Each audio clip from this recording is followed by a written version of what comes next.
Alright, so nandito na tayo. So, inabot din kami ng mga ilang minutes dun sa pila. So, ayan, order na si Charlene. So, binigyan na namin kay ate yung order namin. Okay, isang liko na. Mukhang kainan na dito.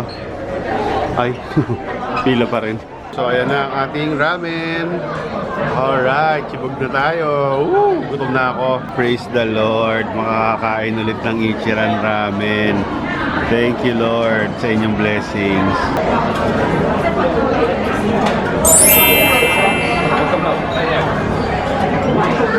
Itadakimasu. Wala pa akong 10 minutes na kumakain pero halos maubos ko na siya. Grabe, ang sarap. Yung broth niya, hindi ko maintindihan. Ang milky, ang creamy, tas sobrang lasa. Bad trip tong ramen na to. Hindi masarap. Hindi masarap, walang lasa. Bad trip.